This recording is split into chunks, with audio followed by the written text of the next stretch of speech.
16ویں سورت۔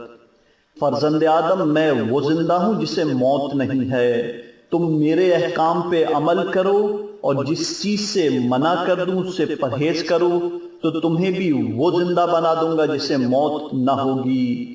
فرزند آدم میں وہ سلطان ہوں جس کے ملک کو زوال نہیں ہے، اور جس چیز کو کہہ دیتا ہوں وہ ہو جاتی ہے۔ تم بھی میرے امر و نواہی کی پابندی کرو تاکہ جس چیز سے کہہ دو کہ ہو جائے وہ ہو جائے۔ فرزند آدم اگر تمہاری باتیں چاشنی والی اور تمہارا عمل قبیح ہے تو تم منافقین کے سردار ہو، اور تمہارا